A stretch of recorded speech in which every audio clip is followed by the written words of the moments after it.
All right, good evening. Today is Monday, July 27, 2026. Welcome to another We Are Film podcast with our special guest today being Carlos, aka the Texas Squeegee, the founder of Tinter Battles. We welcome everybody. If you are in the chat, so let me know if my sound and audio is good so we can get this bad boy started. Once I get that confirmation, let's get it going. Hopefully, everybody's doing good. Everybody's having a good Monday, good start to the week. And let's go. Where's my chats at? Let's find my chats. Ooh, that's not good. Chat's not up and running.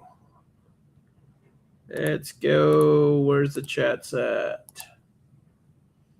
All right, it says I got 7 people watching, but no comments coming up on my screen yet. So let's hit that refresh. Good evening, Dustin Gonzalez, Alice, Marion, and Dustin Gonzalez. Carlos in the house, looking good, sounds good. Awesome. All right, James, welcome.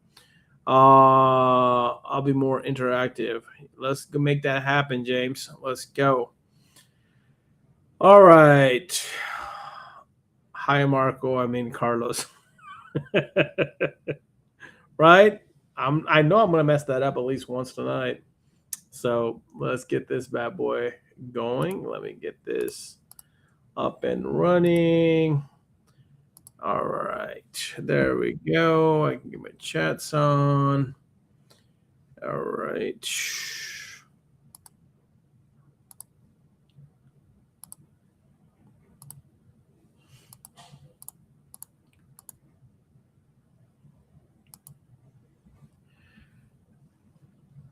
All right. Sorry.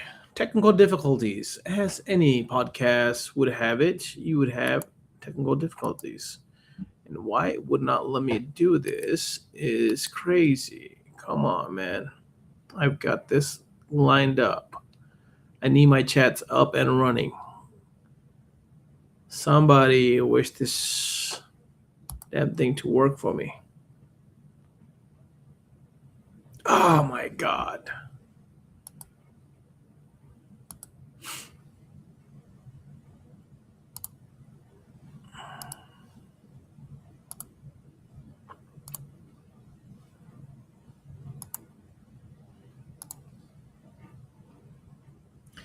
All right, guys, we'll have to try the chats in a little bit because apparently it says I've reached my limit for the day of adding the chats on here. So you've reached 2 limits of extra, but where are they? Make sure the connection is good.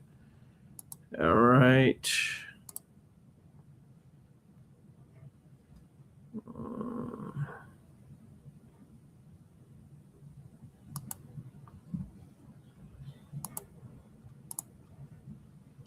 Hold on. We're going to do this one way or another. We're going to get our chats up here. Oh, gee, Louise, why are you making me do this?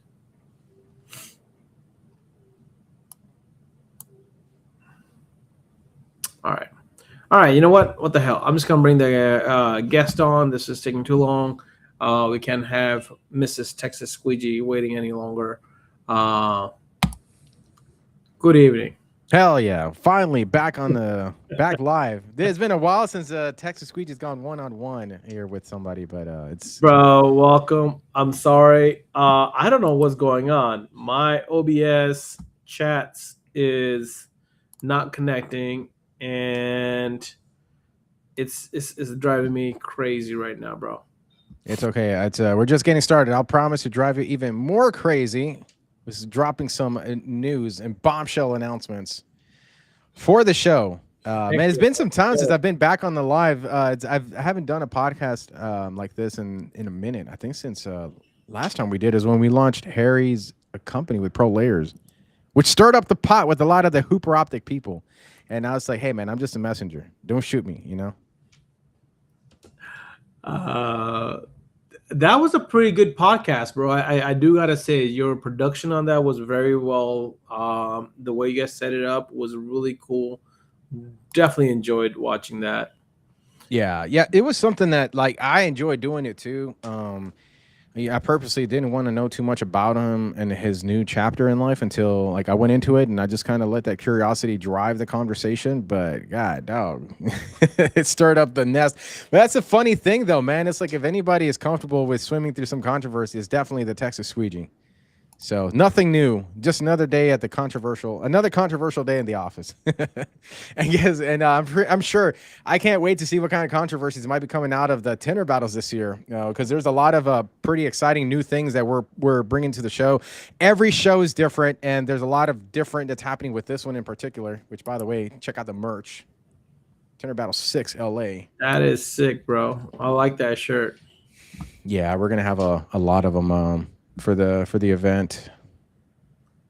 So you already got. I got comments on the other screen, man. I'm so pissed that I can't get my comments up here. Throws my whole game off. Driving me crazy. You got a lot. You got a spec to chisel out there. I know, man. The chisels are killing me. The chisels. Hey, I got the chats here up on a separate. I got my phone right here, so I'm keeping up with the comments here for people that are calling in. Tins by Rico just joining here. He says, "What's up, everybody?" Dustin Gonzalez, is that the new shirt? It's fancy. I was like, yeah, it's a new shirt. It's a little bit of a throwback to the Tinter Battles Houston that we had.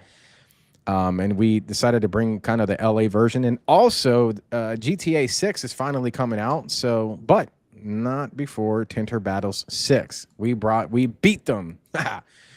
we beat the GTA saga. We put out our 6th show before they put out their 6th game. Damn. So, yeah, Sean G's joining in the house, the current Tinter Battles Heat Shrink Battle champion, which I think he's going to be competing. The Heat Shrink Battle's coming up here. I had a conversation with Marco, the film trainer Cazorla, and he assured me that Sean G. Tintman is, in fact, returning back to the battlefield. Nice. Yeah, yep. Yeah, it's kind of, man, we got this show for LA really has grown since our Houston program. So a lot of great, exciting challenges as any growth really brings to the show, but it's been a lot of fun, man. It's been a lot of fun putting on the second show in the same year.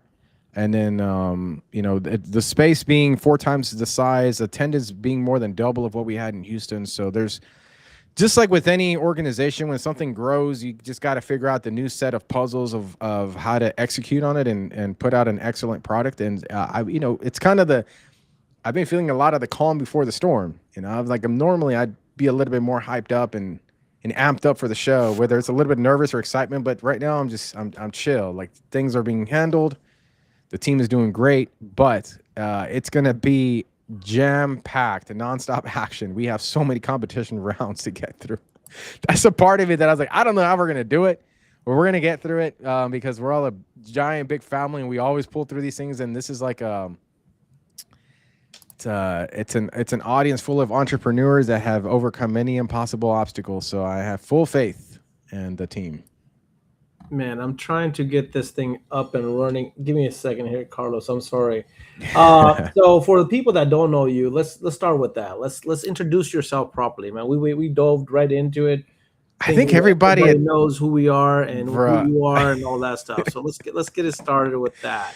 Everybody that's leaving comments and chats, like I know these people. These are man. Friends, family, peers. Watch afterwards, and we want to make sure that they know what's going on here. Yeah, that's true. That's true. So without further ado, ladies and gentlemen, my name is Carlos. The films. Hold on, damn, I dropped the ball. The glass tinting, film singing, tinter reading, hell raising, trailblazing, the founder of Tinter Battles, the MC commentating, voice heard by millions around the world. I am the Carlos of Texas Squeegee, and I am your tintertainer for the evening and for the show coming up on August 15th and the 16th, live Los Angeles, California, in the jam-packed, sold-out crowd of Blue Ground Studios. God, dog. Dude, I'm telling you, I'm getting ready, bro. I have been hitting the gym. I've been drinking my water. I've been saying my vitamins and eating my prayers. I got that backwards. I did it on purpose to see who caught that. But I'm ready, man. I'm fired up. Like I said in the heat shrink battles, I'm hot and ready like a Little Caesars pizza. Let's go. I'm ready for that countdown. Oh man, I love the comments right now. Who the fudge is the Texas Squeegee?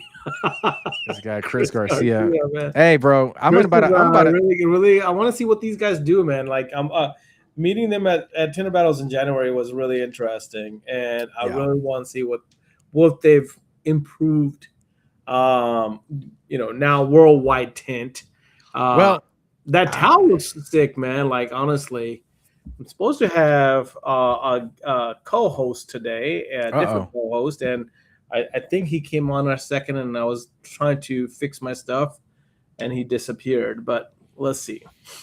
Yeah, Chris Garcia, Dante, the worldwide tint guys, great kids. They're still kids, though, right? Is that what you're trying to say? Is that what that laugh is about? Like, come on, let it out. Yeah, no, I'm just messing with them, but no, like they're good people. But I know like they're going out to LA, into their turf. It's gonna be fun. It's gonna be fun. They were like, dude, there's so many California people out here, and it's true. So many of the attendees that are coming to the show are constantly like people from California and the West Coast. So it's such a densely populated area for people within our industry. And so I'm excited to be there, man, because this is going to be a pretty big crowd. Originally, so when I walked this space, this was back in probably February, I think, that I went out to LA to go walk this space. That was, I think, the same time that we shot the production episode when Eric was releasing his acquisition with Full Steam. But we were looking at several venues. I found this, not me, Brenda, my event planners that helps. She's been helping out. She's been part of the team. She found this pretty big production studio. When we first went to go walk it, I remember walking in and I was like, this would be great for but one day. Like, there's no way. I was like, one day we'll fill a space like this up. But then, one day turned into, it's like, The Rock said it. It's either one day or day one. It's one or the other. Whatever ambitions or aspirations you have, it's either one day or day one. So I said, F it. Let's take on the risk on trying to fill up this giant space. And I'm so glad that we did. I was this close to going to a much smaller venue, but. So how big is the space? 33,000 square foot. Okay. So and how much of that is going to be the competition area? Oh, man, I don't know. Maybe. I think the measurements was like 100 by 200 feet. So I don't know what the math is there. Somebody pull up Tintwiz. I need the square footage on that. All right. Yeah, I don't know. It's the competition space is going to be bigger than it's probably similar. It's a little bit bigger than the entire venue size for Houston, but then you have everything else around it. So there's going to be plenty of space, and we're also, we got the Hope Den decked out. There's going to be bleachers and things like that for people at high top tables. We have also like additional floor space cars. So one of the differences from Houston to this one is in Houston, you had to share the trainer cars with the competition. This time we completely separated them. So the demo cars / the training cars are going to be available the entire time, the entire day, and the competition cars are completely separate. Because now competitions are going to be running the entire day. So that first day that we're going to have, that's August the 15th on a Saturday. Just to give everybody a heads up, that first day is going to be jam-packed nonstop action because we have a total of 5 automotive rounds, 4 flat glass rounds, and then 8 heat shrink battle rounds. So how you going to manage that? I mean, that right there to me is like, dude, how is that? So lay that out. Lay that out for the people that are tuning in that are going to be attending Tinter Battles. With 5 rounds of heat. In each heat round, you're doing a full car, right? It's a teammate? No. So this is automotive division, and flat glass are singles this year. We're not doing teams. Okay. The only teams we're doing is PPF, but that's on the second day. So auto and flat glass are going to run very similar. So those that are watching may want to pay attention to this part because it's going to be important. I've had the questions of people asking me, hey, like what heat am I going to be in and what time am I going to go up there? Right. We're still undergoing certain changes. People are making like requests about swapping competitors or things like that. So we're still finalizing the official heats. But the way that the heats are going to be scheduled, they're going to be staggered between auto division and flat glass. So once one auto heat is over, the flat glass heat starts. That one is over. This one starts. So it's back-to-back nonstop action. As far as specific timing on the heats, we won't be able to have that out because we're essentially doing this like a fight card. As soon as one is over, we roll right into the next one. So it's more like rolling rounds, and we're just going back and forth. We will be putting out the names ahead of time and more or less projected times of when we think this might happen. But you guys got to keep in mind, Tinter Battles is not just a live event experience. We also do a live stream production. So there's a lot more components when it comes to balancing a professional stream that streams worldwide with a live event, and then the competitors and the judges and timings of all that stuff. So the competitions on day one is going to start at 10 a.m. and it's just back to back. Auto heat 1, flagless heat 1. Auto heat 2, flagless heat 2. Auto heat 3, flagless heat 3. And then so on and so forth until we get to the heat shrink battles semifinals and head to head. So let's talk about auto and flats, and those are going to go back and back for first and foremost, right? This is supposed to be all exclusive. Like, we're going to talk about everything. You said lay it all down for the people. First and foremost, like, you're only 2 weeks away. How are you feeling? First and foremost, like, I know you said you said your prayers. You eating your vitamins. Yeah. Hopefully Wheaties or something good. Yeah. But how are you feeling going from Houston to LA, first time on the West Coast for an event like this? How are you feeling, like, as an organizer, as the face of Tinter Battles, the production? You have to be nervous. You have to have like a lot of anxiety going on, right? No, not so much, man. Like I did before. We did a final walkthrough about 2 weekends ago. Final walkthrough of the venue. The first time I saw it, I saw it, but I didn't think it was going to happen. So I didn't really lodge it in my brain as like, oh, this is going to be a reality. So I had sort of envisioned a lot of different, like I've envisioned the floor space, where we were going to set the competitions, where the barricades were going to be, flag setups, and everything like that, and it's the LED screen. But a lot of it just lived in this sort of sketch in my mind. And then when I walked it 2 weeks ago, within like the first couple of minutes, when I walked in, knowing what I've seen on the sheet, to then being in there in person, and not like walking these spaces, envisioning everybody there. Right. I actually got a lot more like pumped, and I was excited for that because it's just one of those like I don't, like. When sometimes you can get nervous about something, but excitement lives right next to nervousness. They're cousins to each other, both of those emotions. And to me, what really separates being nervous about something versus being excited is how well you're prepared. So I know, like, we've got a lot of preparation going into it, even though like the program has grown. Based on like where the numbers are going with just registrations, we're going to be surpassing 500 people at the event. Because as of this morning, we had 470 registered, and every day we're still getting people that are registering to attend the show. So in Houston, it was a little more than half of that what we had to manage. This one's a lot bigger, and everything has gone up since that too. Because now we got to like send out the entire team, but I feel pretty excited. I'm pretty pumped. And I've done enough of these that when you go into these things, I know the things to worry about, and I know the things that I know are just going to fall into place when we go to the show. So I feel pretty pumped. I'm excited, man. There's a part of me that's like, we still got to tie up some loose ends, but I'm also excited to get in there and just make it happen. It's going to be such an awesome show. I love that, man. I mean, so how I know you released a video of how it all started with you with the ropes, and you're going off on that Yeah. video.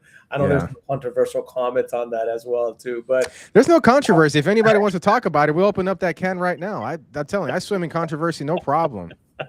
Hey, man, it's all good. How much has Tinter Battles grown since that very first event? Like, oh God, my question is more on that, not more on the controversy. I don't care about the controversy as much. I care more about the growth, the projection, the future. I care about the impact on the industry. That's what we at Film want to focus on. We want to focus on the positivity, forget the negativity, as Johnny Blaze says. So, let's talk about that. This is sixth event. You've done multiple other events. You've attended almost all the events since I guess Tinter Battle 1. Yeah. So what actually start? Let's start. Let's take it back. Let's take one step back. What started Tinter Battles? Like, I mean, what? that's a How story. did that happen for the people that may or may not know that? And I I'm mean, pretty sure like, there's a whole bunch of people in here that know how it started, but for people, I mean, I'll give you the super short version, because every time I tell the story, there's always somebody that's getting upset because they didn't get enough credit. So I'll tell you like the super short story. It really started off with like me and a buddy of mine, Jason, where we, had that banter just like every other tenor does, like who's better, and I bet you I could beat you type of thing. And so we formed this like, well, we should kind of do like a battle. And so I started. That's really kind of the original like Tinter battle was just really a 1v1, and it was only supposed to be on Instagram Live because he does a lot at the time. He did a lot of Instagram lives, and so he live streamed it. But right before before that we went live, I started playing into this character of the Texas Squeegee, which was this really like really I was just living what I wanted to be when I was younger, which is this trash talking sort of like heel bad guy character in wrestling. And it connected with people, and it was just supposed to be a one-time deal. Came and went, but then a few of my other buddies they started calling us out as teams. Oh, I bet you me and this guy can beat you. So I just started playing into that character as well. Really just going into the Texas Squeegee character. And I started developing the original Texas Squeegee character, which had the soak shields and everything, the clog, my face all over my shirts and everything like that. So I just kept doing things that made sense at the time. It wasn't supposed to be this major event. It was just supposed to be a gathering of a couple of people. Like, that's really what it was. It was just like, 7 or 8 people just shooting the shit. We'll just get together. We'll have a little friendly competition, and then everybody goes home, and that was the end of it. But going into it, I knew for communication purposes, I knew we needed a website. I knew we needed a social media to disperse information. Suddenly I found myself in this responsibility of organizing an event. I never even did parties. So to do an event, I did not know what the hell I was getting myself into. But there was one thing that has never, ever strayed away. And that was anything that I really wanted to get behind. I want to excel, and I want to do a great job. And failure to me is not an option, because the embarrassment of failure is one of my worst, like the worst things that can happen. So I just kept like pushing the envelope, driving the storyline, and more people. Like, there was so much support at the time. People like it was just this breath of fresh air that was new and at that time as well. So that spilled into the first Tinter Battles. And at the time, I was just really just trying to bring something that I thought was cool. And that was having entrances, at the time we were doing cartoons of everybody that was a part of it. So everybody had a little cartoon and had a character going into it. So that was a huge part of the storyline. And we used a lot of the Facebook groups as well to kind of like trade smack talk back and forth, which created more of a tension, which drove more viewers. And so we got to the first Tinter Battles. And there was a lot more to it. Donnie Dixon had a huge part in it as well. And then, from there, it was successful. People wanted another one. So we set up to do one in 2022. What people actually did not know during that time after the first one, Eric wanted to do Amelia Island right off the get-go. And I was like, dude, I don't know if I'm ready for like a convention. I just like did this thing here. But he was really like, no, let's do it. And I'm like, all right, let's do it for a January 2023. And I was the one that insisted we got to do a show in 2022. So, he was cool about it. We did that show in 2022. Then 2023 was kind of like the big blow up one, the massive one that blow up. And man, I don't know. It's just been a blast since then. Awesome.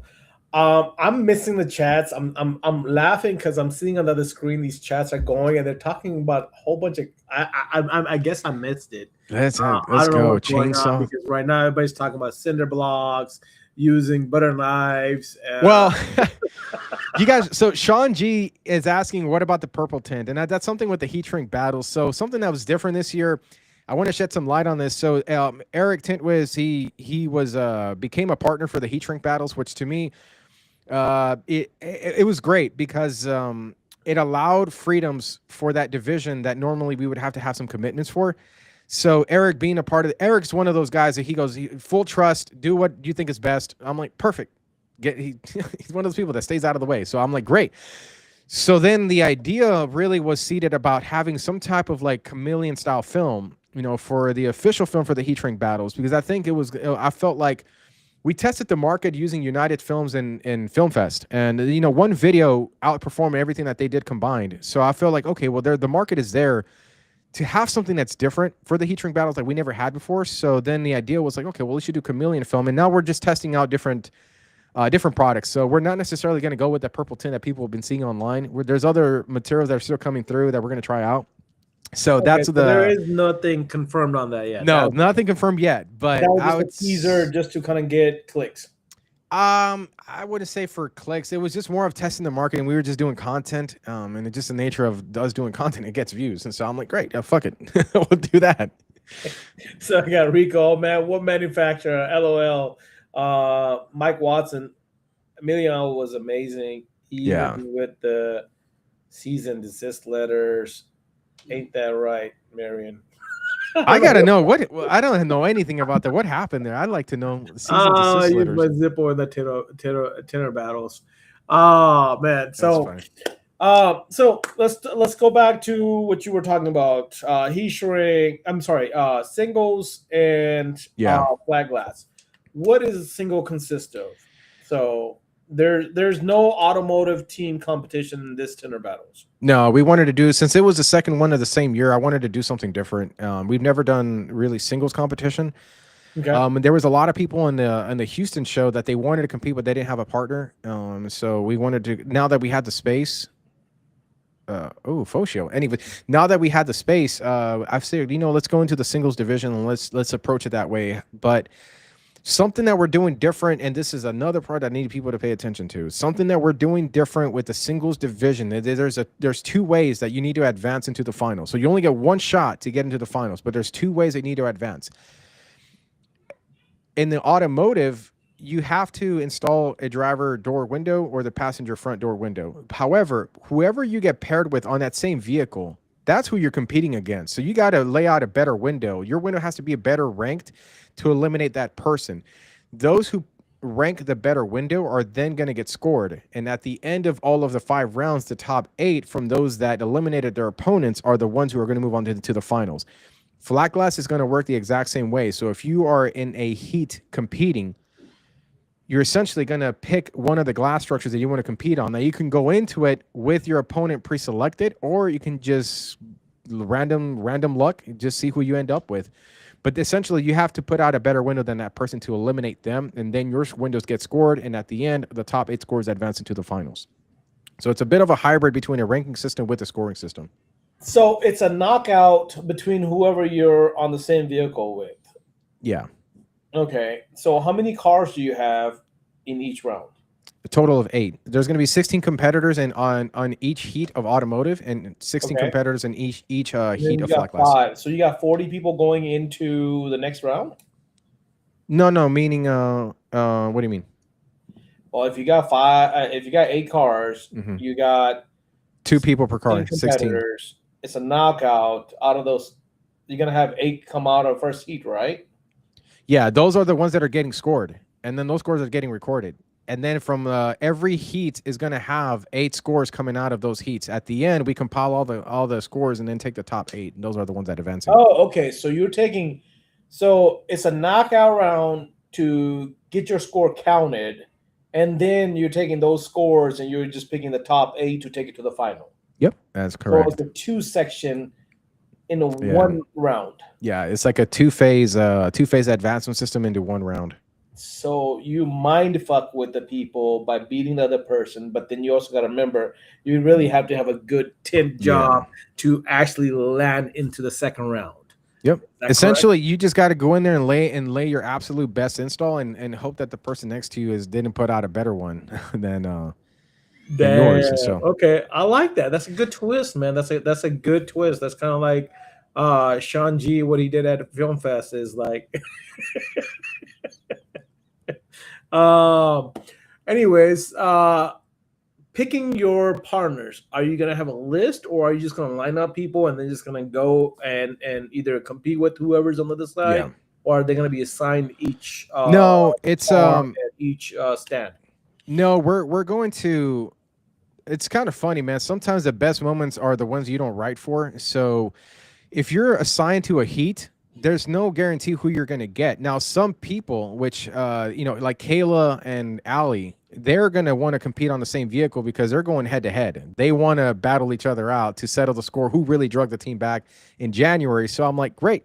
So they're going to go into it already like wanting to be matched up. And Pete wants to be matched up with Don Tint, which is Frankie from Worldwide Tint. They've been trading some smack talk back and forth. So I'm leaving it up to the competitors. If you get stuck in the same heat, you can either choose your opponent or you can just choose a competition stand, and it'd be like the Southwest Airlines seats. You don't know who you're going to get. You just get who you get. But you're the one that's deciding which heat they're gonna be in. Yeah. But most of the decision maker that the what's influencing the decisions about who do we put in which heat is really coming down to how many people are competing in both divisions. Because if let's say, for example, you're competing in auto and flat glass, I'm not going to put you in auto heat 1 and flat glass heat 1 because you're just going to be back and forth too much. So I'm going to put you in auto heat 1, flat glass heat 5. So I'm going to be spacing people out so that they have time to be able to recruit and regroup and go into their heats. That's really the only decision maker. Outside of that, it's pretty much like whatever you end up with, what you end up with. Okay. All right. Interesting.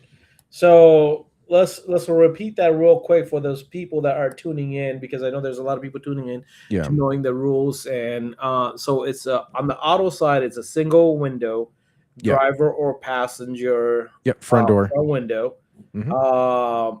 And then your competition is your opponent on the same car. But your also competition is the best score. So you're beating the person on the car to get your score counted, and then you're hoping to land on the top 8 to go into the final round. Exactly. Okay. And then that's the same thing goes on with the flat glass. Same. You have 5 heats in the flat glass as well? For flat glass, we're going to have 4 heats. So 4 heats flat glass, 5 heats on the auto.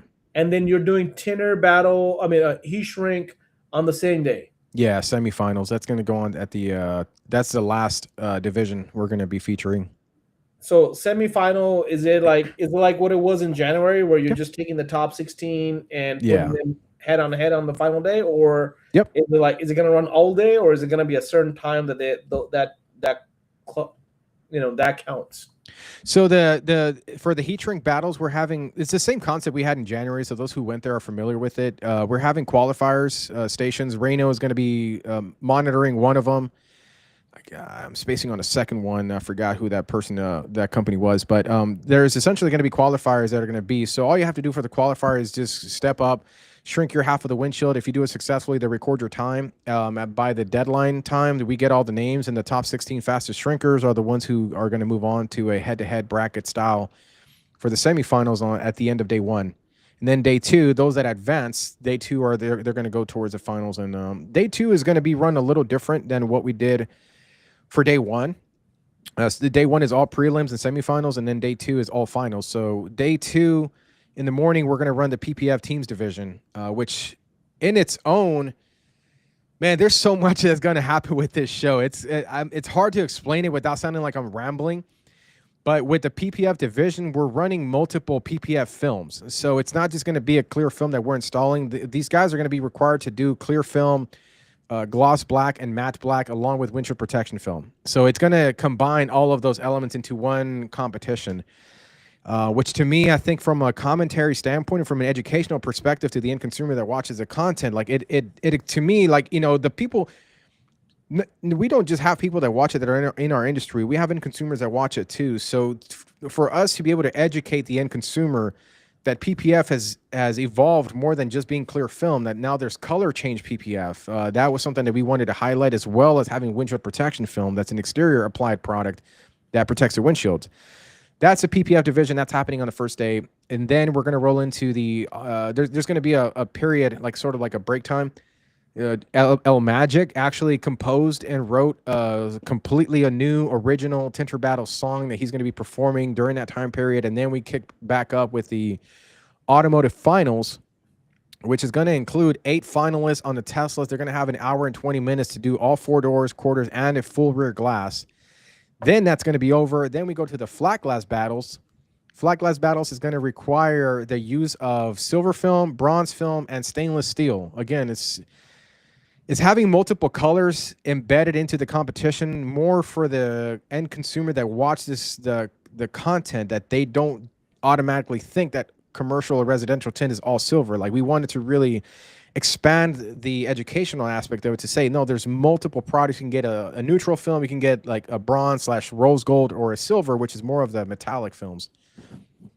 And then find, oh, by the way, for the flat glass battles, we have a hidden challenge that we're going to uncover for that. I'm not telling anybody until right before, so I can't wait to see the faces of people's reaction when we reveal it. And then after that, man, we just get to this heat shrink battle finals, head to head, and then it's a final send off and goodbye, and see you guys on the next show. That is a mouthful of information, bro. Like, how the You're gonna hell need to rewind and listen to it. Yeah. I mean, I'm just trying to take it all in. My gears are like, dude, this is gonna be definitely interesting. Definitely interesting. I'm glad that we talked, and I'm going to it because originally I was gonna miss it, but I was able to adjust some schedule, and I'm gonna have a crazy Monday back. But it's all for the industry, right? Like, you don't want to miss out this great event, and Dude, it's supporting gonna, I'm not even um, saying this as just a promoter Tinter of it, Battles. but it's gonna be, I don't know, man. It's whatever Houston was, and multiply that times 4 times 5. So many new people coming out to this. So many names that I don't recognize. So, and then also we're having some giveaway items. Tintwiz is supplying a lot of the towels and drawstring bags, which are reserved to the first 500 that enter the shows. And they're going to get free drawstring bag themed of the actual event, as well as a towel. And then we got a bunch of flags on there that as well that people can take home with them. So that's going to be included with all of the entries to the event. And also, the one component that gets, that to me I feel like is under talked about, is the professional live stream that we produce online. That's a component that we had in Houston that to me was monumental, and we're gonna kick it back up for Los Angeles. But given that there's this many competitors and there's going to be this many people in the crowd, man, it's I'm telling you, I don't know why, but I'm the type that the more of an audience that there is, the more excited I get. I don't get nervous. I get more pumped.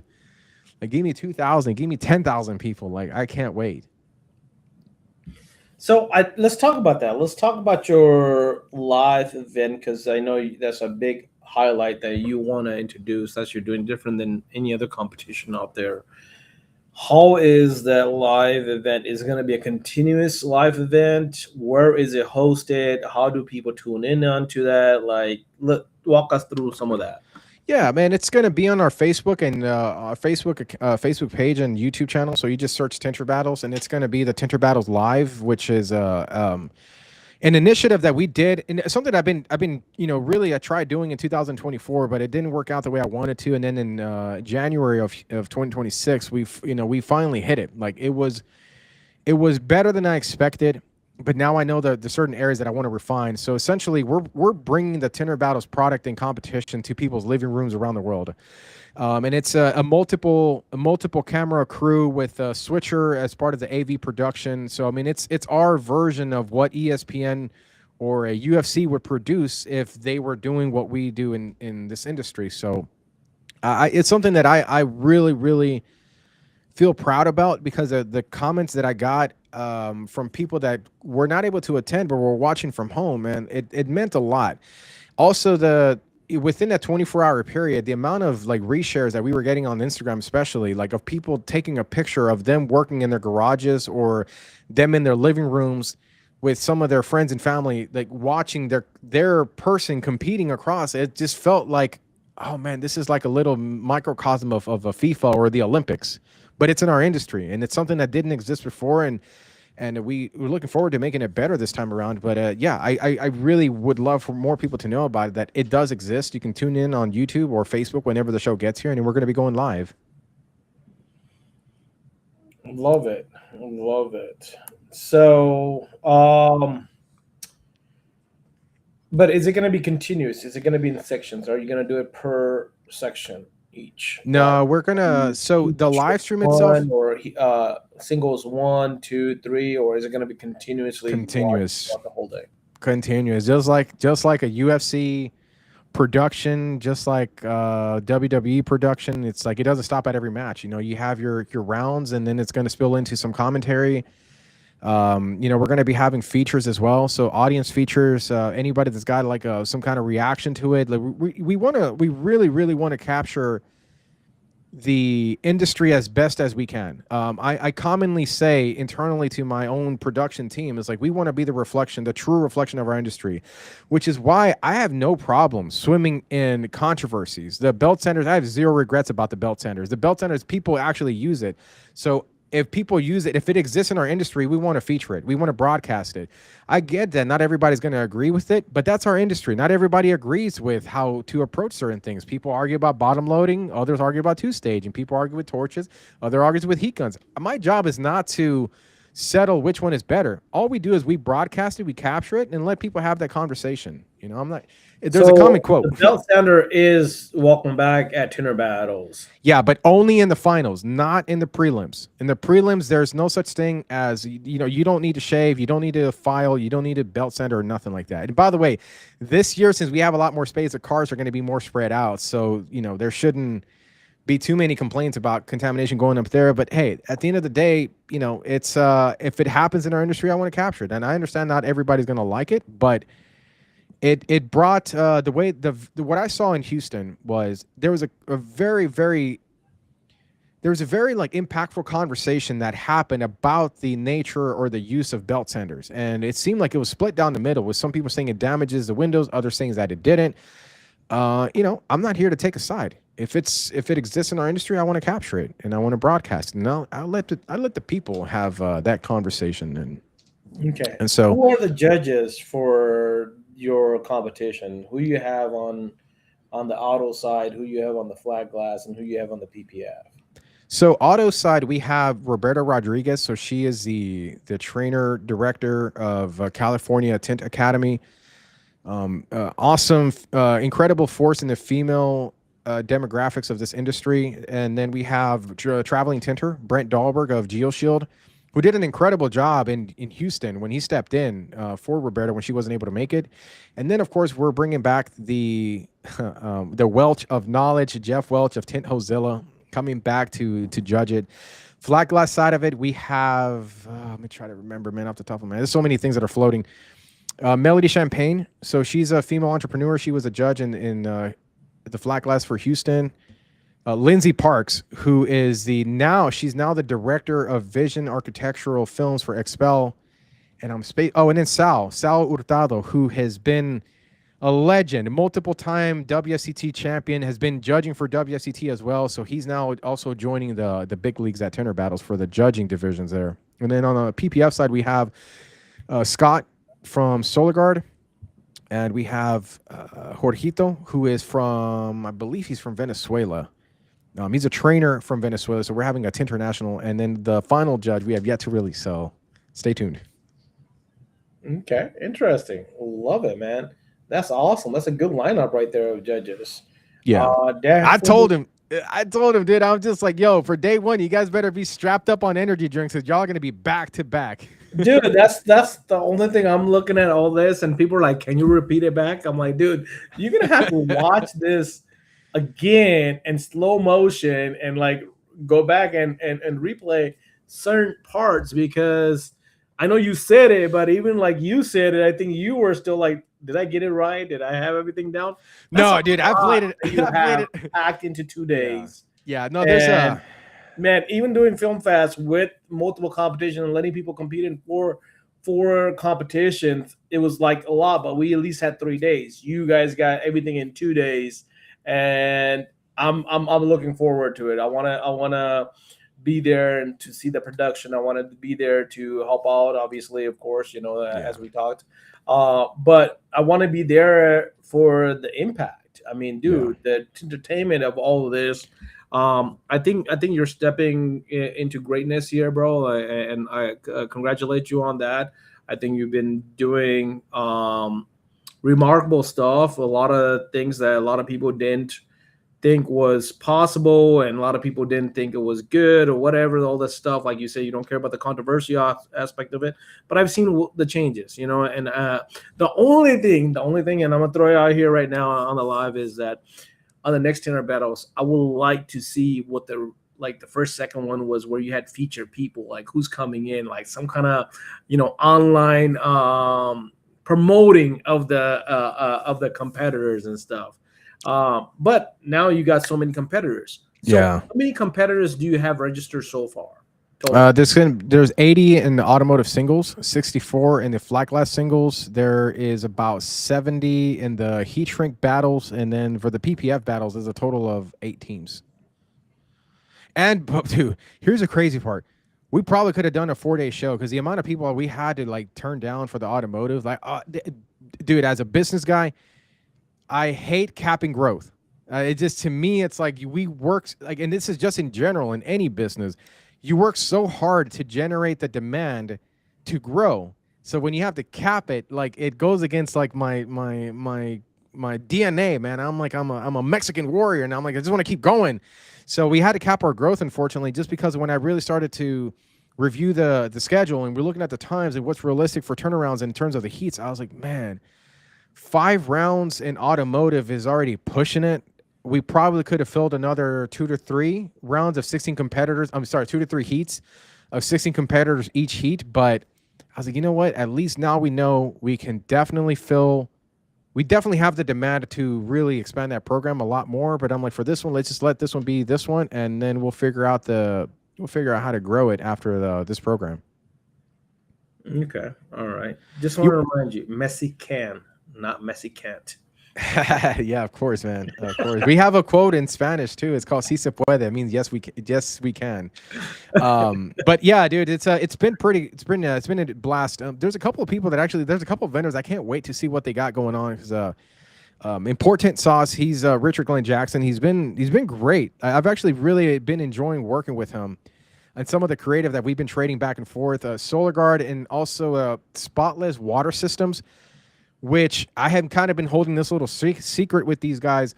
I've always been a tap water person. Like, I started my stuff at the flea markets, and I didn't give a shit, dude. I always just used tap water. To me, it was like, it was what it was. I got used to it. It was fine. But then I had this company that reached out, and they were essentially telling me about this filtration system with the Spotless Water Systems. And so, we got a system for our shop.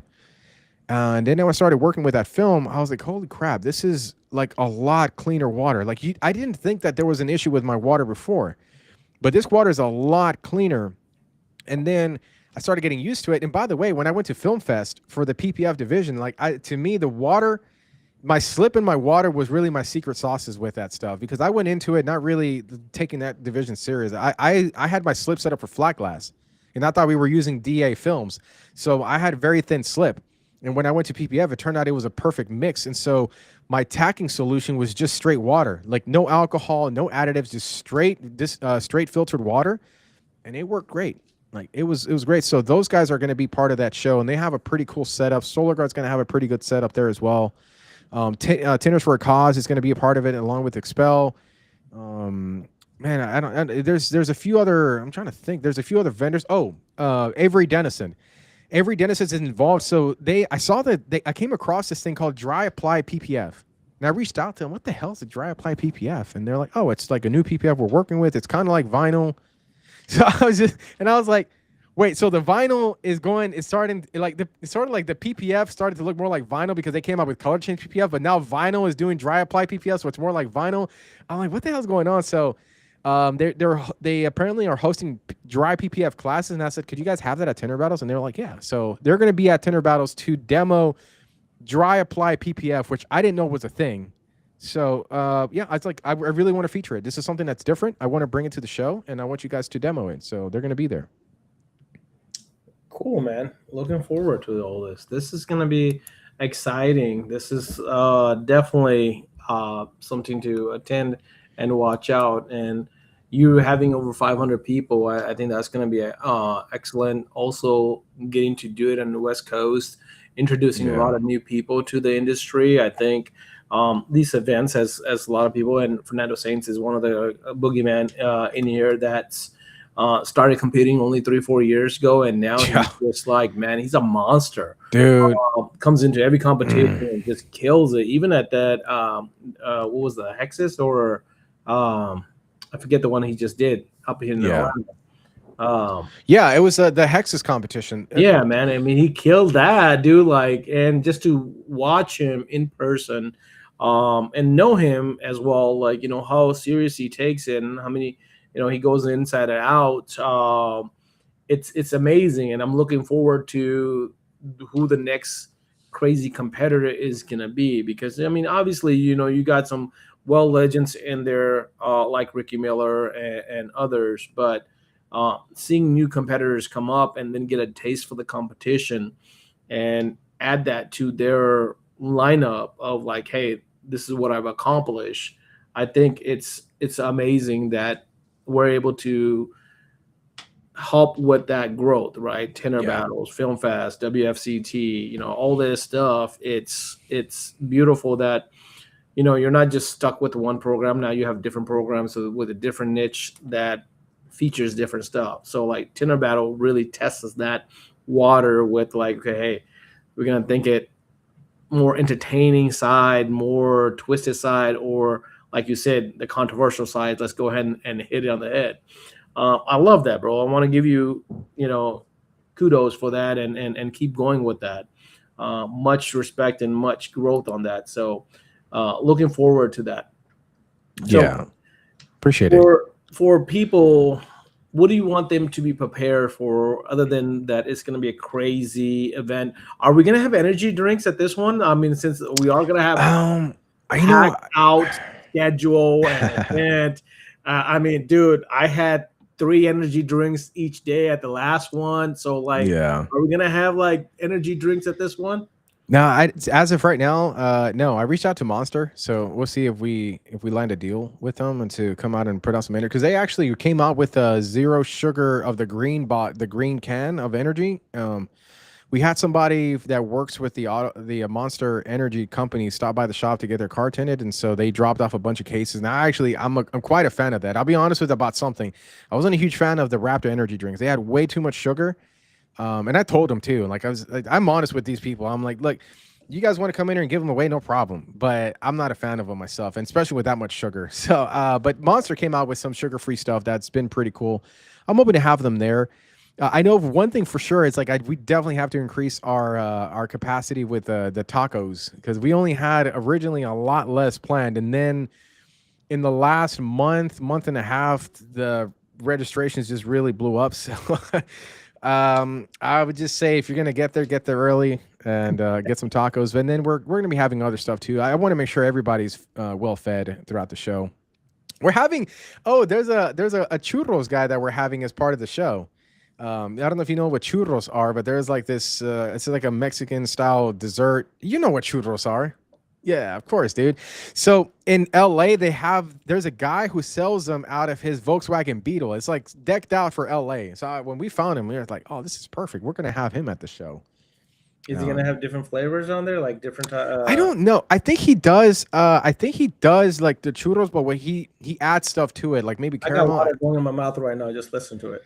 Dude, I can't have any, because like during the events, I stay away from sugars, gluten, all that stuff, because I got to drive an energy for the show, and I want to be my best version for everybody. But hey, I'll tell you what, if he's still there after Sunday, yeah, I'll have a drink. I'll have some churros. So let's do it. What advice would you give someone competing for the first time? Ooh, that's a good one. Arrive early. Number one, arrive early. Think through the details of what you're going to do. Don't leave many things up to chance, and know that you're probably not going to perform at your best. So don't burden yourself with being like, I have to blah blah blah. It's like, go into it. Number one, above everything, have fun, because even if you don't win, as long as you're having fun, there's no regrets. So a lot of people that come and compete, they're doing it for the experience. Others are doing it for the exposure. Others are doing it because they want to be the best. And so going into it, my recommendation is to think ahead. Have your water ahead of time. We most likely are going to have a water supply, a water source there. but just anticipate that not being a thing. Like eliminate all the components that might surprise you. Other than that, pace yourself whenever you're at your own shop. Like time yourself because time goes by a lot quicker in competitions. And I can actually speak to this now because I competed at Film Fest. Have a process of doing things. Don't wing it because when you wing it, you're just hoping to get lucky, and luck is not a plan. What happens many times is whenever you're winging it and something doesn't go your way, suddenly now you're sinking in sand. Then you have people like Fernan, who I've never seen another person that has hit walls like him, and he bounces back every single time. Man, he's one of my favorite people to film and do content with. But Bro, Fernand's a different beast. Fernando's secret is this: he over fucking prepares. I know. Like he over prepares. Okay, like Yep. he has a contingency plan for the contingency plan for the contingency plan. Like Yep. that's how this dude thinks and works, and he will practice. Like, see, that's one thing that a lot of people don't understand. There is a little luck to these events, but 98% is your repetition of what you do, and then time management. Yeah. Competitions, time management is a key factor. You know that from the flat glass at Film Fest. A lot of people found that out competing for the first time. Even some of the people that competed multiple times, that time flies when you're competing. Yeah. So I 100% agree with you on that.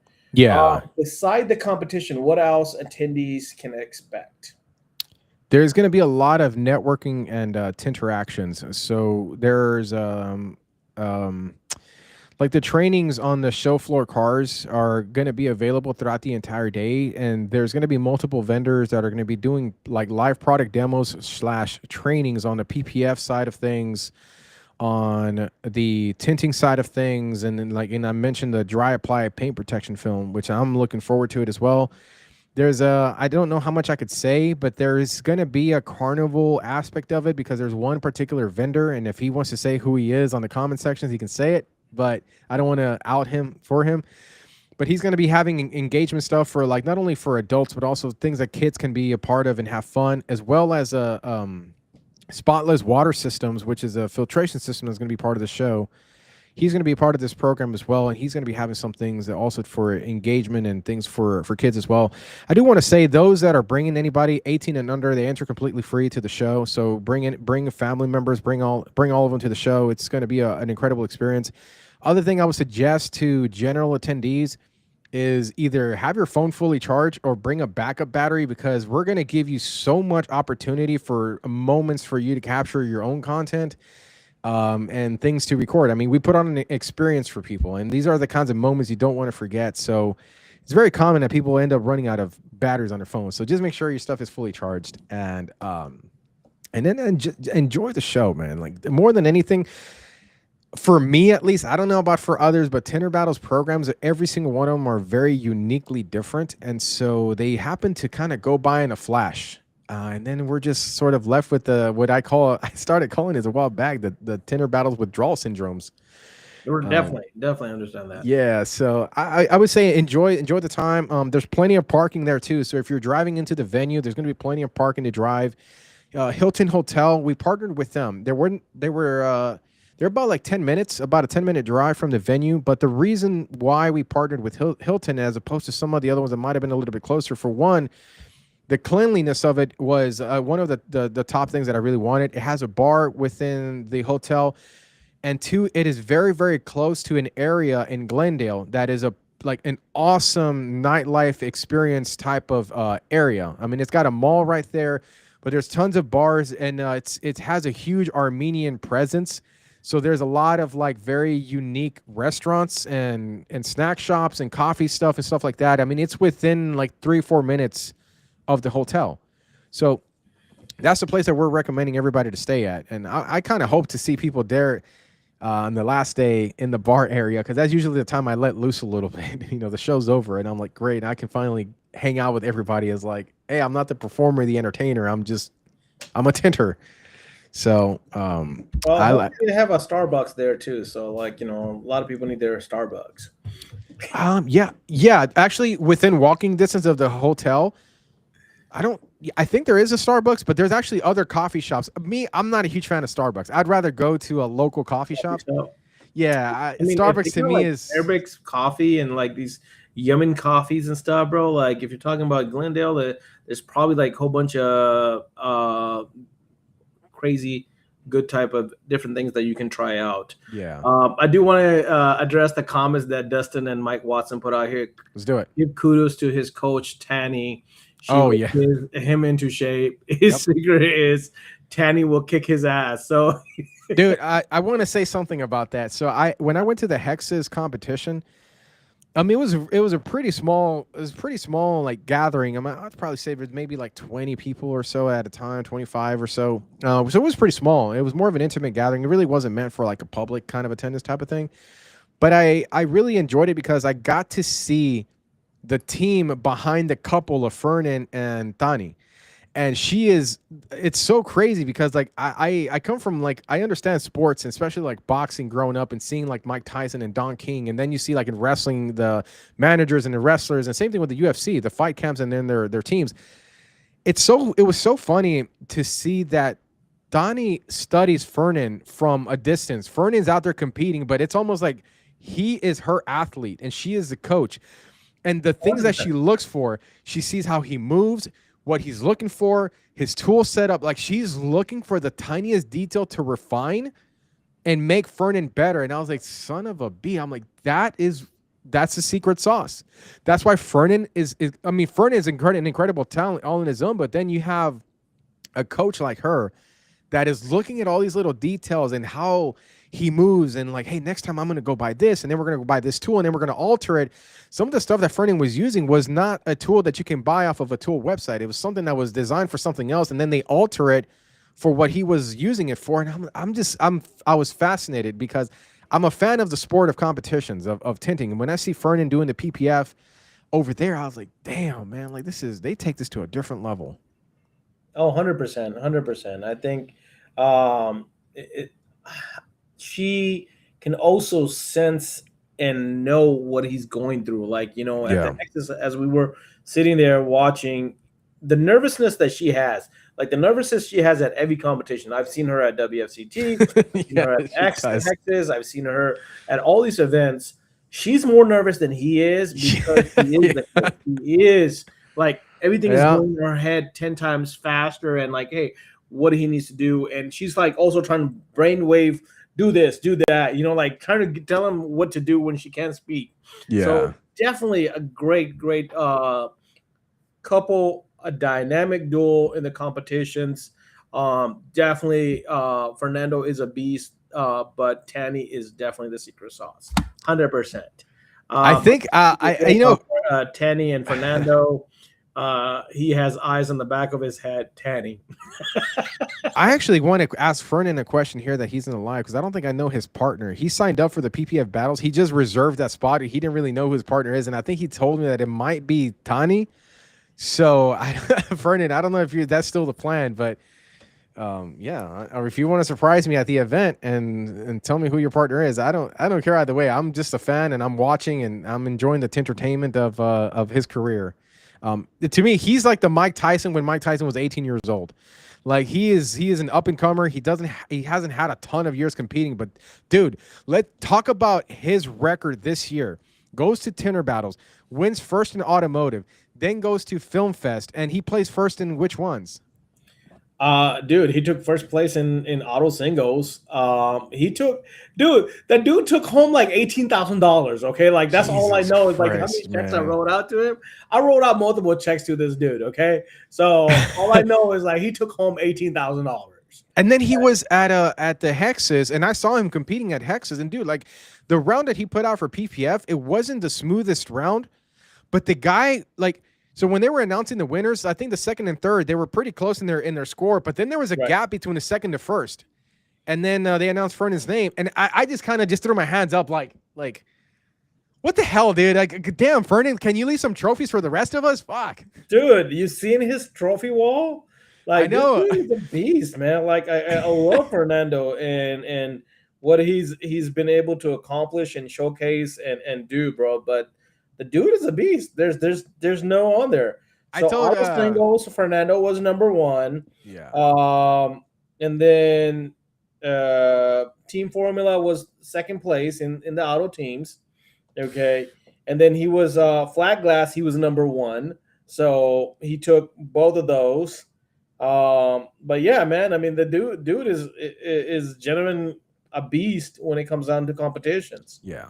So I just he's had such a record this year that that I'm just like, okay, cool. Like now he's competing, I think, in everything for the Tinter Battles in LA. So I'm like, well, he's one of those guys that I'm a genuine fan of him as a competitor.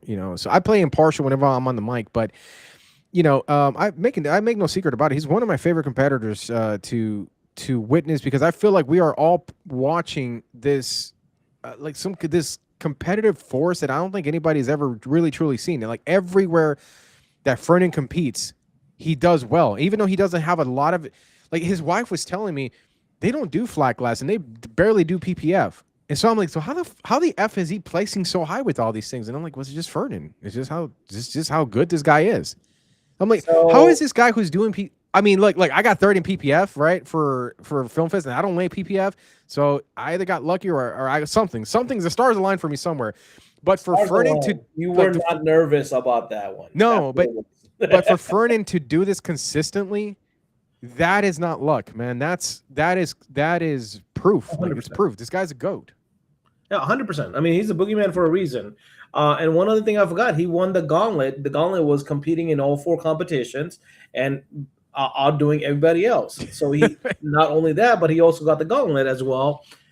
So there's God. And then Fernando just put on here in the comments, it's going to be Bonnie and Clyde, ride or die. So it is going to be Fernando and Tanny coming in the PPF competition.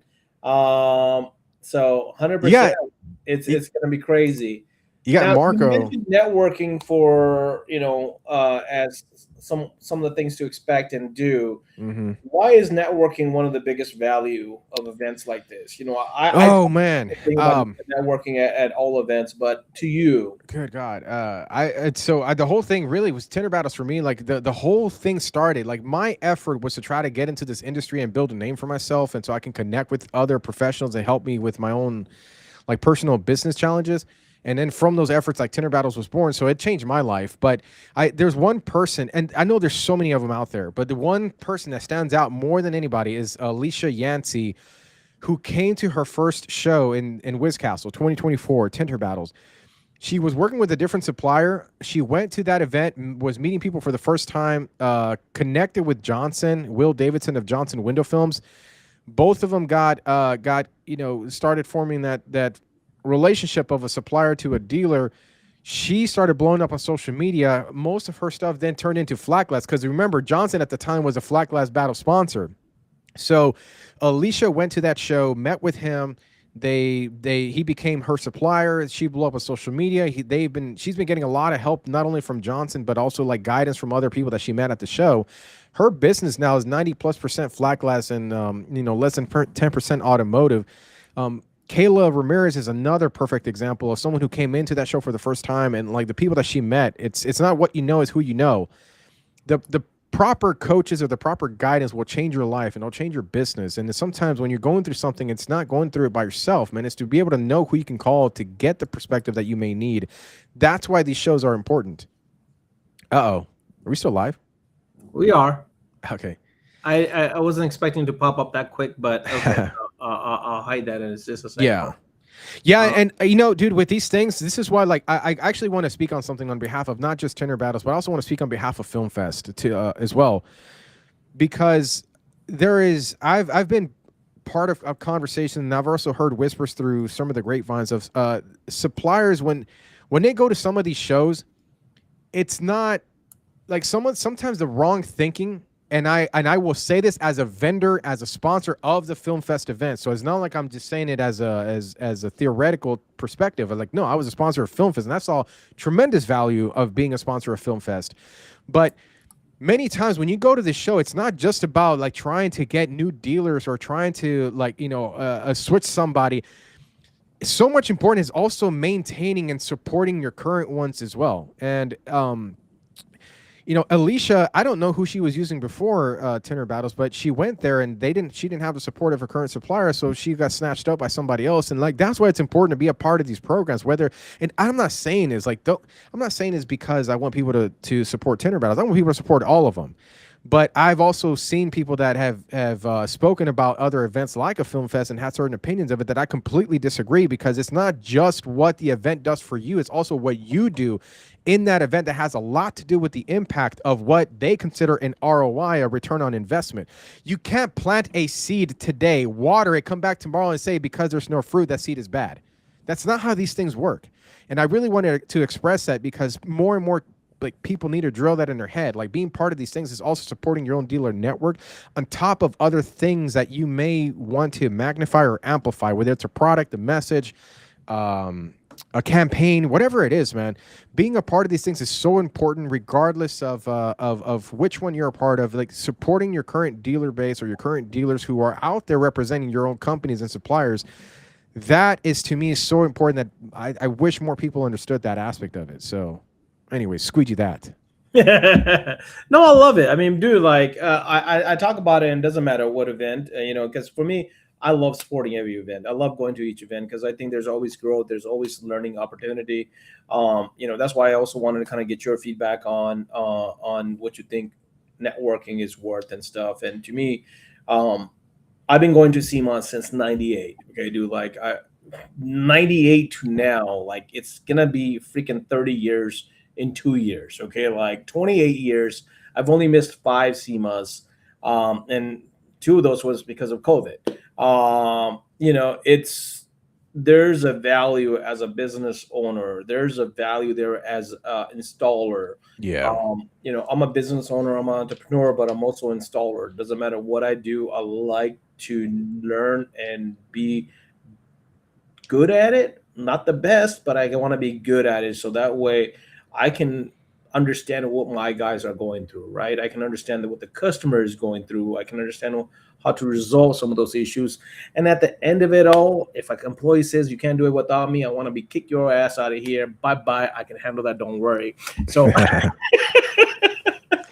that's the last part about it. But regardless, I think networking is key factor. Yeah. Education is a key factor, and these events doesn't matter which one you end up with is very important on that. And then where it comes down to vendors, we at Film Fest reached out to each vendor and told them like, hey, listen, engagement is on you. Like, what Yeah. you do at it? How do you get your? This is not a you're not at a flea market where you're going to get a sale right there. You're if you're coming in as a sponsor in one of these events as a vendor, you're laying those eggs, right? You're seeding those. You're planting those seeds so that they can grow into nourishment, and that's going to take time. You're also there to support your customers, your current customers to like one of the things I remember having Chris Hardy on, and he mentioned this right out of COVID, why Expel was there, even though they didn't see the financial reason of being at SEMA that following year, was that they wanted to show that the customers that they care, they're there for them, and then they're present for them, Hmm. to keep that relationship built up. But then that also brings a relationship for the customers that come in and they're with a different supplier, and then their supplier is not there. Now, what that opens up is opportunity. Be like, wait a minute, somebody like Expel is here regardless. So why isn't my company here, right? Like, Yeah. Yeah. where's that support? And a lot of people, may, and I'm not just talking about Expel. I'm talking about a lot of companies. Johnson is another great company. Lumar, man, these guys, Eastman, they have phenomenal parties at SEMA. They do a phenomenal, Yeah, they do. they Solar Guard do- too. yeah, Uh Solar Guard. yeah. They had a huge booth. There's so many good companies in this industry, but they have to. Their ROIs isn't right there at that show. You're never gonna get your ROI right there at the show. but you're going to get that ROI in the relationship and in building it. But it also depends on what do you do. If you just put there and put a booth and just sit there and be like, I'm here, man, I feel bad for you. I feel bad. It's funny.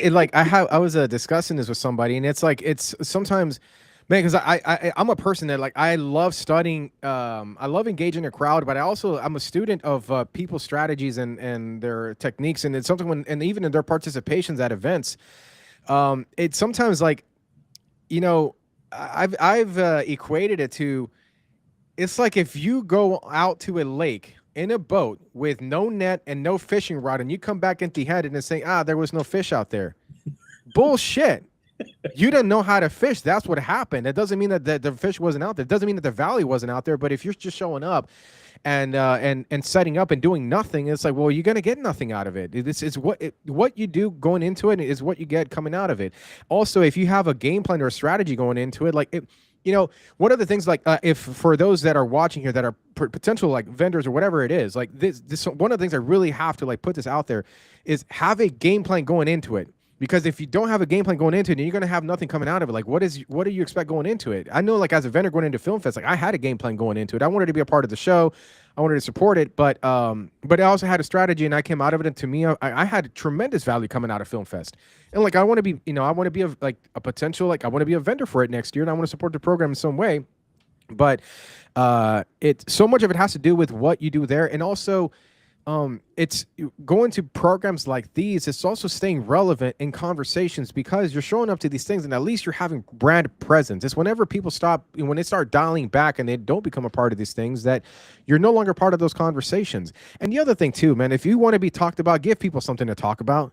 Don't just sit behind a booth and then just sit there and pass out business cards and then expect to be part of the conversation. That's not how this thing works. Nowadays, with more shows being on the horizon with a Film Fest and the WFCTs and the Tinter Battles and stuff like that, brands or even SEMA, brands are going to have to get more creative to stand out. It's just the nature of where the world is evolving to, and that's not a bad thing. That's just pushing the creative envelope of how people can add more value to the user end experience, which ultimately affects the overall health of the whole organization or of the whole event. Exactly. 100% agree with you on that, man. So there's a lot of that people miss and don't understand. So yeah. Anywho's, we're way past our hour, man. So let's wrap this bad boy up. I'm gonna do some rapid shots at you real quick and see what kind of answers you throw back at me.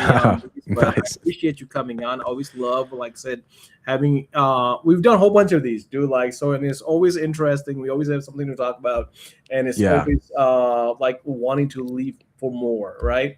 But I did want to put this out here that I was working on this, and a lot of people have been hitting me up.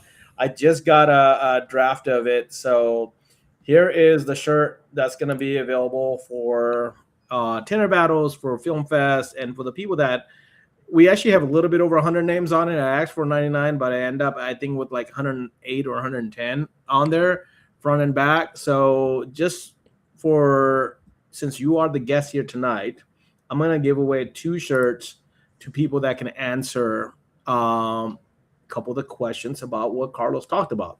So I don't have the chats on here, but I have the chats on the screen. So I am going to look for whoever responses. And Carlos is actually going to, not me, forget it. Carlos has the chats.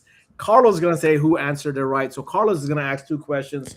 And these shirts, we'll ship it out to you.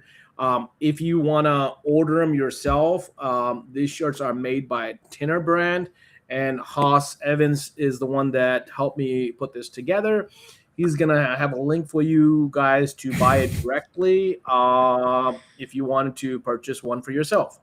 These guys are already dropping numbers. I'm not going to ask a number question. Oh my God. Actually, we're not doing numbers, okay?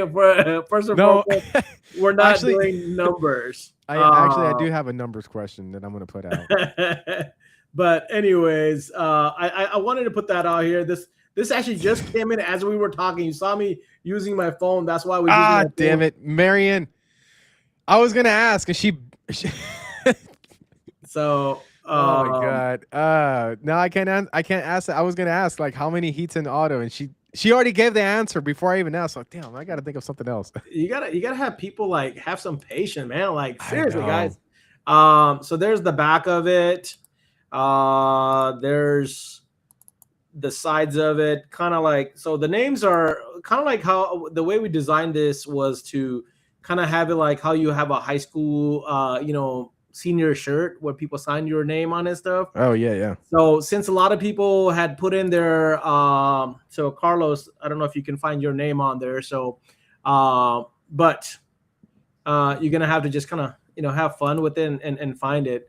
But names are on there, and we end up putting the company names as well too. So Yeah. thank you, Haas Evan, for getting this done in a timely manner. And if you place your order, I think by Wednesday, you'll have the shirt delivered to you before Tinter Battles. So if you want to wear it at Tinter Battles, you can have it in time. Oh my god, what's up with Mike Watson and like obsession with midgets? I keep seeing his comments. Is he going off on that right now? I guess I have not seen that on here. Mind reader. Oh my god, midget toss. Marion. Oh my god, Mother Marion. Like, we've had too many conversations because she's guessing all of the answers before I even ask the questions. I was like, damn, I gotta. She's like challenging me. I gotta come up with new questions. You gotta come up with something else. You gotta come up with. Don't talk about Tinter Battles. Talk about something else. But what you talk about, dude. I don't. So that way you can throw Mother Marion off. I gotta ask the question before she hits me with an answer. Yeah, man, that's crazy. Mother Marion is just hitting it out of the park. All right, so let me know when you're ready. Shirt, guys. So if like I said, if you guys want one, you can order it directly. Come on, I get 2 shirts. You answered before the question. So what is your first question for the audience? Okay, first one is, how many competitors will compete at the Heat Shrink Battle semifinals? And I'm looking right here, by the way, so I'm just going based off of what I see right here. So how many competitors are competing in the semifinals of the Heat Shrink Battles? Semifinals is a top blank after the qualifiers. I'm looking at it. I'm pointed out as soon as I get the first one. Mother Marion, that's not the right answer. 100 tacos. No. Dustin 8. Vernon said 100 tacos. Oh, Mike Watson got it. I know. I was just about to say that. I wanted you to pick it, though. Okay. Yep. Mike Watson. You I got saw Mike it, Watson. Yep. Mike Watson. I think you're going to be at the show. So, XXX, I got your size, baby. No worries. Yeah. All right. Second question. All right. So, for those that cannot attend at Tinter Battles, what 2 platforms can you watch it professionally streaming live? Carlos are making these questions way too easy, man. Like, I mean, ask like, where did Carlos start tinting first? See if anybody paid attention. Like, dude, like, I'm see. They gotta have the right 2 though. It's 2 platforms. Oh, he's like 2X now, bro. Okay, all right, bro. You slim down? Jesus. All right, nice. Justin Gonzalez, YouTube and TikTok. No, that is not right. There's 2 platforms. Yeah, you got to name both of them on the same comment. Yeah, both in the same comment. See, this was a bit more challenging, it seems like. Yeah. I thought it was going to be an easy one. See, Tim, you were paying attention. Tim McClure says flea market. Oh, Dustin. Facebook. Dustin Gonzalez. Dustin, YouTube and Facebook. That's correct. Dustin Gonzalez. Vernon says the Pony Express. YouTube Tinter Balloons. That's funny. Dustin Gonzalez, congratulations. Mother Marion, since you tried so hard, I'll get you one too. Yeah, because she dude, I had 2 questions I was gonna ask. She answered them before I even asked the question. Oh, Mother Marion. You know what, Marion? You know what you would be actually like? I would like to see Marion competing in is if I ever brought back the Tinter Trivia, and we ran that again. That would be really interesting to see Mother Marion compete in that. I kind of probably depending on what our venue and all this stuff is going to be for our next show, I may actually do that. Because I was looking back at the Tinter Battles Amelia Island episodes that we filmed, And I don't know, dude. To me. Maybe I'm tooting my own horn, but I'm like that was such ahead of its time for that, and it was pretty cool that we had the Facebook groups and sort of them battling each other out with this sort of a Family Feud style, but tint related like questions and facts. So All right, Mother Mary says she reads coffee cups too. yeah. All right, Carlos, as an installer, favorite installation tool? Damn it, squeegee. What squeegee? Like, dude, you said squeegee. Well, I don't know. I don't know. You're Like Texas squeegee. You gotta have a squeegee, man. Come on, what squeegee? shoot, man. I would say like the long handle squeegee, the flat glass long handle squeegee. Oh, the long handle. Yeah, I love that one. All right, most challenging vehicle you ever tinted? Definitely one of the older like Chevy C10s with there's no gap and stuff on it on the sides. Okay. That to me was one of the more challenging ones. Which, by the way, shout out to Important Saws. That's changed the game with those vehicles. All right, now this one might be you may be leaning towards one or the other, but East Coast or West Coast? In terms of what? I don't know. It's just East Coast. I'm gonna go West Coast. I love the West Coast in terms of travel. Definitely West Coast. Yeah. California redwoods, forests, Oregon coast, Washington, all that. Yeah, give it to me. I love it. Okay, I like that. Okay, one word to describe Tinter Battles LA 26. Tintertaining. You were waiting for that one. Favorite film to work with? Favorite film, like Thai film, like what? Yeah, film type that you love to work with. Like auto flat glass or like brand, or what are we talking? Whatever you want to answer, man. Oh man, I'm gonna say flat glass, XPEL blend films. Dude, really? That thing Yeah. stops so quickly, man. Like, oh my god. You said it tacks quickly? Huh? You said it tacks quickly? Yeah, bro. Like I don't know about you, but maybe it's the humidity out here. But I rather install evening view rather than DR because Really? evening view you can work with it so much easier. Yeah. DR, man, if you don't have it wet, man, that thing is tacking real quick, especially on a larger panel and it's hot and you're facing the sun. Yeah. I got to give a shout out to Tony South. Yeah, I was gonna say that. Tax solution is gonna be probably where it comes in handy. I had that ready today. I had a flat glass today, but I was doing evening view. I didn't even need to use it. But I love working blend films. I prefer working pressure sensitive on flat glass because, like with DA films, it's hard to chisel stuff out, in my opinion, and also.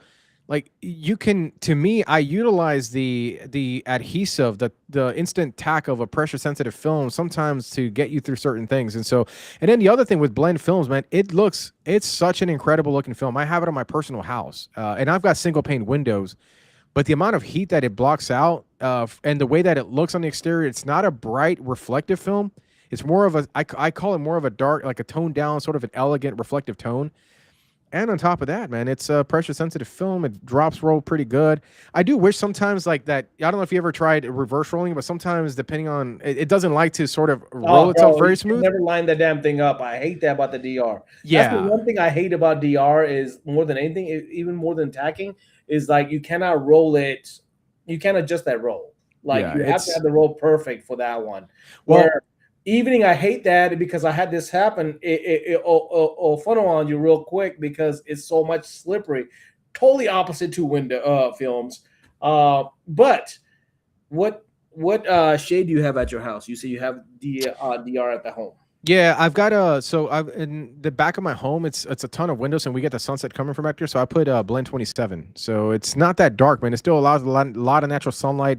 All of the plants that I have grown up against the windows, they're all grown just fine. And then in the front of my home and in media rooms, I've got blend 7 and then a mix of blend 17 and some of the other stuff for privacy. And then my door, blend did not look good on my door because of the color, so I put dark neutral 15 on that. And I was gonna ask you that question. So you prefer DR over dark neutral? Because like a lot of people such a close neutral, man. It's so close, man. It's because between dark neutral and blend, you can do so much with just those two films The dark neutral 15 I like, but blend when you compare them VLT, per VLT, blend is a better performing product. But dark neutral is less reflective. So depending on the application of where you're putting it on, it'll blend in a little bit better with some of the surrounding windows with dark neutral. But then whenever you can do like a full home or a full building, man, to me, I love the look of blend. Blend's performance is just top notch. Okay. So since you're a big guy on flat glass, you're doing a lot of content on the videos and stuff. If you're going to, what's your top selling for residential as film and shade? And then what's your top seller for commercial and why? For residential, it's kind of 50-50 between blend and dark neutral. Commercial, I'd probably say is a bit about the same too. I got to be honest, I'm not too involved in the sales lately in the on the retail side of it. I've been more focused on Tinter Battle. But the team's doing an incredible job. I say, you know what? I didn't know Pete's in here. I saw it. Pete, maybe you can answer this question. What do you install more of on residential, and then what do you install more of on commercial? Right. Because I'm pretty sure we move blend. We want to know what the Texas Squeegee or the Texas. Yeah, master. I know that we definitely put more blend films out simply because like I really don't like pushing dark neutral 25. It to me, in my opinion, it gives up too much heat rejection. Where you're better off going with clear ceramic 35, and the color is neutral, kind of like the dark neutral 15. We commonly mix those two all the time, and then they're a good pair. But blend, since blend has a 7% VLT, 17 and 27, we typically use that more because there's more variety in VLTs.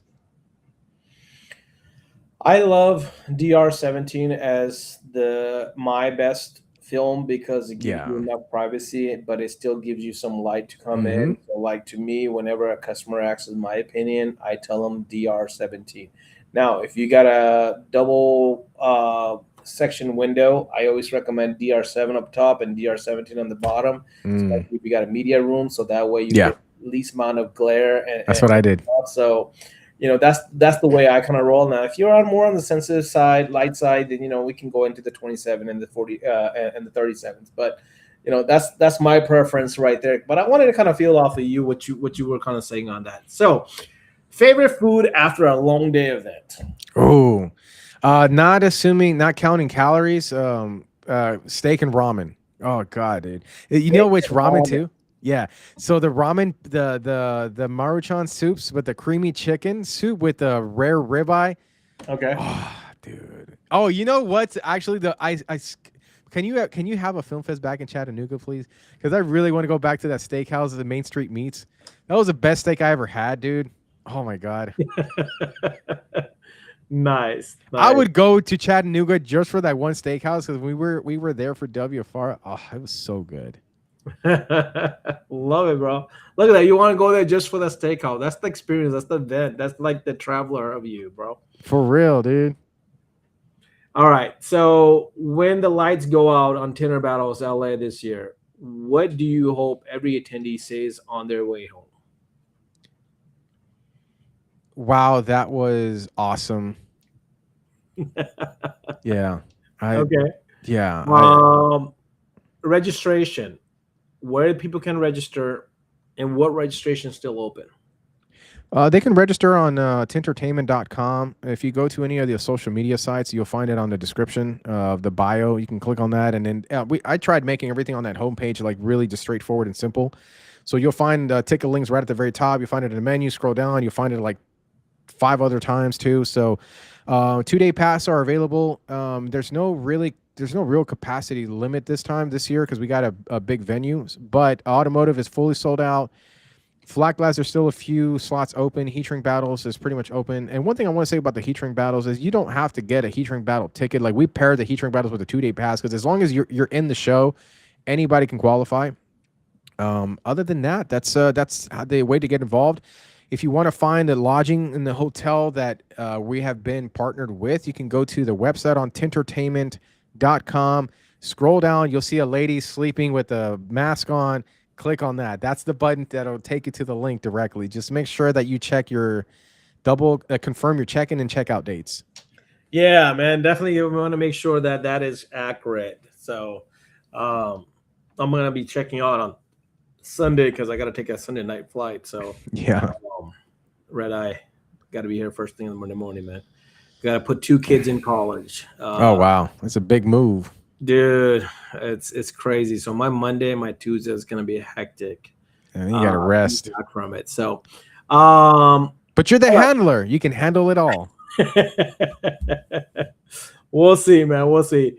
What's one message you like to leave the entire community before we see everyone at Los Angeles Tinder Battles, August 15th to the 16th, 2020? I just want to say like a really deep, heartfelt thank you to everyone that has ever supported the show, been to a show, liked a video, left a comment. I just want to express like gratitude before going into this program. I'm really thankful for everything. I never really ever take my role as I never take it for granted. I know that I see it as a privilege and an honor to be able to deliver a kind of experience for people. And so I just want to say, like, thank you to everybody that's coming out. We're looking forward to putting out this program and putting on an experience. And but above all, have fun. That's the main thing. It's like have fun. I want this experience to be great for everybody, and hopefully like it changes some lives along the way. But without the people coming to the program, it's just a bunch of nice fancy lights and a bunch of cars, but it doesn't have any life. The people that come to the program is what gives it life, and we're all part of this experience, that this synergy that we all create with each other. And I feed off the crowd feeds off of us, and then so forth, and then we create this awesome experience. So the better we can make it for each other, the better it is for everyone going back home, so that they can all say, wow, that was awesome. I love it. I love it, dude. This is it's been fun. I can't believe it's been an hour and 36 minutes already. Yeah. Appreciate you as always, bro. Like you always keep it straight. Like I said, love what you're doing. Love sporting you. Love sporting Tinder battles and everything that goes around it. Looking forward to it, man, and more stuff to do together, and do whatever we can do for the industry and the community, man. So looking forward to seeing you in a couple weeks and seeing what Tinder Battles LA 2026, August 15th to the 16th, is going to bring to the industry to tintify everybody.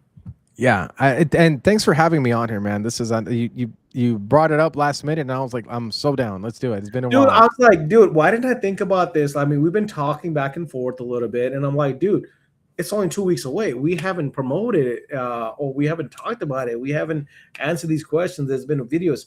I've been super busy myself lately, honestly, to be straightforward, and a lot of stuff I'm like getting backtracked on a little bit. So I gotta get on the handle a little bit better to handle stuff a little bit better than what I am. But it's just, dude, with having 4 kids and 2 going to college, and Yeah. like I was just talking to my installer today. He's like, "What you do yesterday?" I'm like, spend a couple $1,000s in shopping for kids going back to school, man. Like, and I gotta Damn. spend more because it's not cheap, man. Having kids is not cheap. So make sure you protect yourself. Hey, man, I still haven't popped one out, so my respects to all the dads for out there. you is be careful out there, man. If you're gonna have kids, it comes with a very high expenses. Yeah. But bro, thank you so much. Appreciate you as always coming on. Love y'all, and wishing you the best with Tinder Battles, and can't wait to see everybody there. Definitely want to take some selfies. I always forget those, but if you Yeah. see me at Tinder Battles, remind me. Let's take a selfie. Let's post those bad boys. Uh, Mike Watson. It is, bro. It is. You know it. Carlos, any last words? Oh, no. Other than that, Friday, August the 14th is going to be our setup and run through days. We are going to be having like people. If anybody that wants to come to the program and kind of get first eyes on scene, you can also pick up your badges early, so you don't have to wait in line the following day. So it's going to be available there if you guys want to pick up early badge. Well, no, early badge pickup Friday, August 14th. Beautiful, beautiful. All right, guys. Thank you so much, Carlos. Thank you for the audience for the awesome comments. I apologize for not being able to put the comments on the screen today, hopefully we can do better next week, and always trying to improve, man. So have a wonderful night, and enjoy your week. Looking forward to Tinter Battles 2026 LA, August 15th to the 16th. Go register if you haven't. No cap. That's right, everybody. Well, it's been the Texas Squeegee film handler, Cash, signing out. See you guys on the next one. Squeegee that. All right. Have a great night, guys.